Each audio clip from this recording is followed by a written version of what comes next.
ચોપડી જોવી પડે છે અને ચોપડી જોયા પછી ફરતી પાછા ઊભા થઈને જોવા જઈએ છીએ તો એ પાછું ભૂલી જવાય છે. અને આપ કહો છો 1 સેકન્ડમાં 7098 પાના યાદ રહે.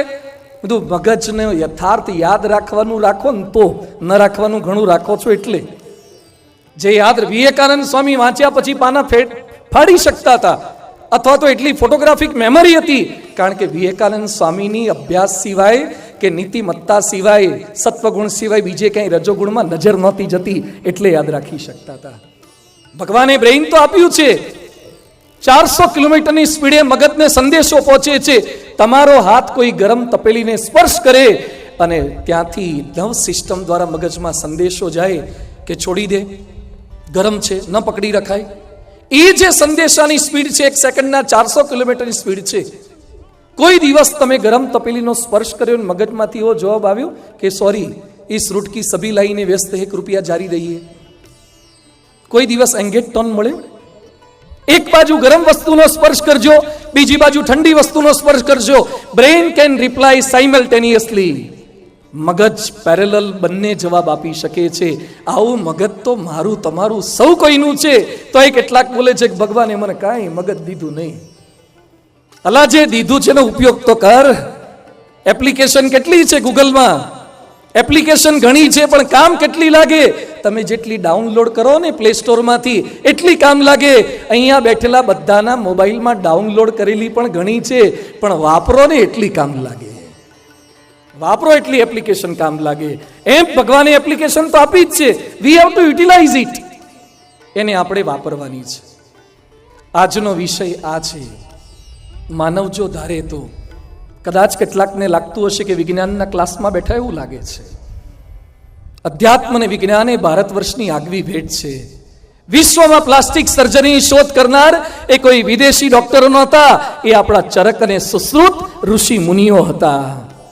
ગુરુત્વાકર્ષણની ભેટ આપનાર એ ન્યૂટન જન્મ્યો એ પહેલા આર્યભટ્ટે એ ગુરુત્વાકર્ષણનો મંત્ર અને સિદ્ધાંત આપી દીધો હતો. પ્લેનની શોધ કરનાર એ કોઈ રાઇટ બ્રધર્સ નહોતા, એ તો એને આધુનિક પ્લેન આ પ્રકારનું શોધી આપ્યું છે.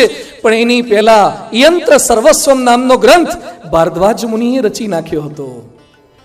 ભારત વર્ષના ઋષિ મુનિની આ વિશેષતા છે જે જ્ઞાન પણ આપી શકે અને વિજ્ઞાન પણ આપી શકે અને વિજ્ઞાનને આધારે જ્ઞાનને શીખવી શકે, સમજાવી શકે.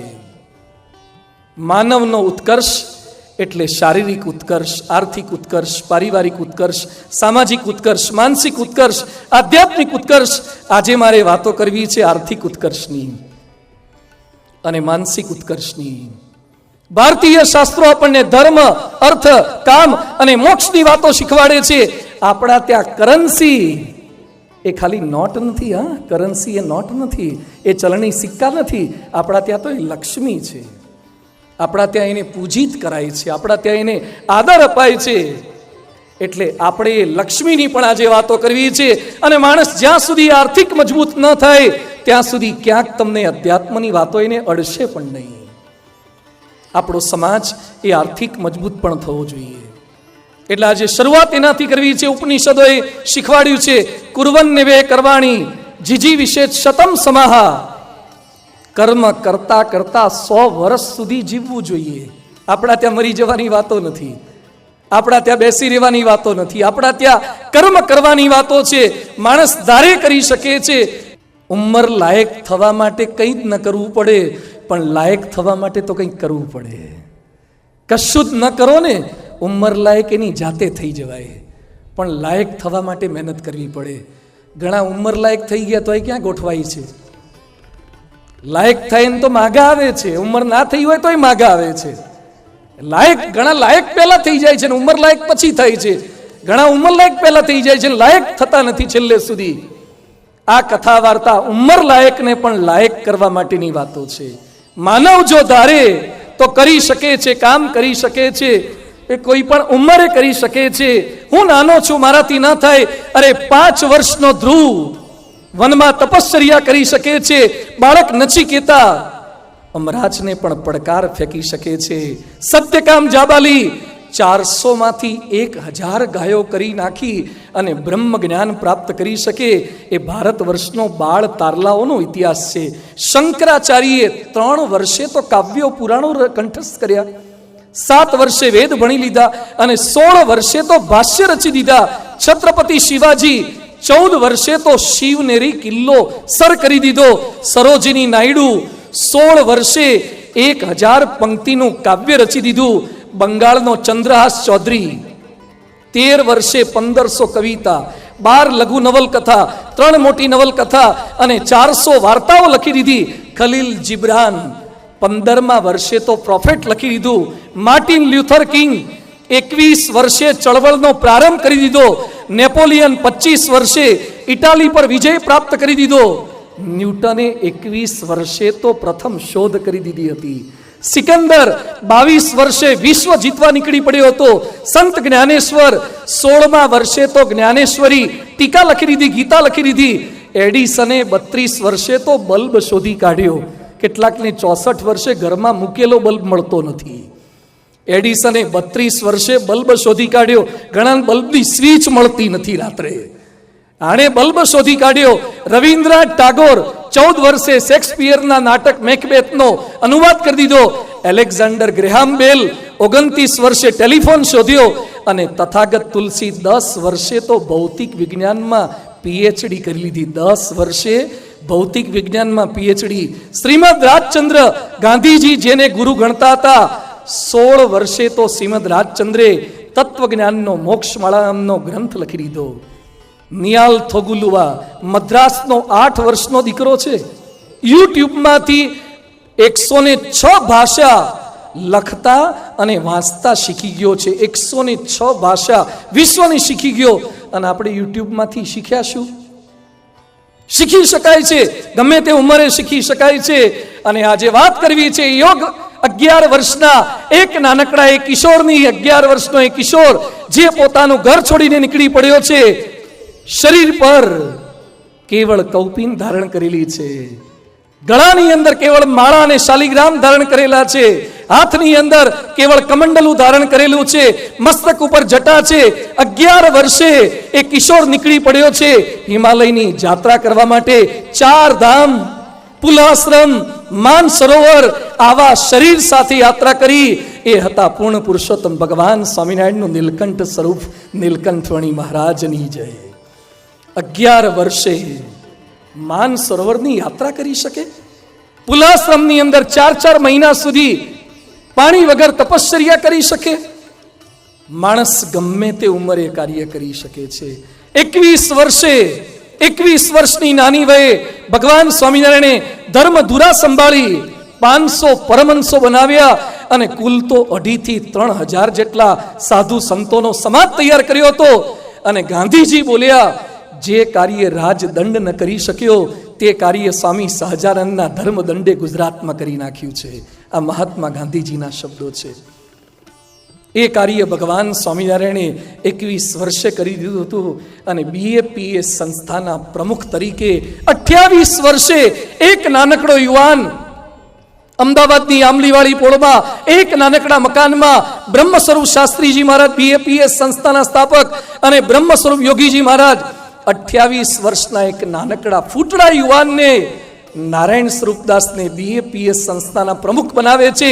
ત્યારે કેટલાક લોકો બોલ્યા હતા કે સ્વામીજી આ યુવાન હજુ તો ખૂબ નાનો છે, કઈ રીતે આવડી મોટી BAPS સંસ્થા સંભાળી શકશે? પણ લોકો આશ્ચર્ય પામી ગયા. 28 વર્ષના યુવાને 95 વર્ષ સુધી નાનકડી BAPS સંસ્થાને 55 દેશોમાં પહોંચાડી. એ હતા વિશ્વવંદનીય પરમ પૂજ્ય પ્રમુખ સ્વામી મહારાજ. 28 વર્ષે BAPS સંસ્થાના વડા બન્યા હતા.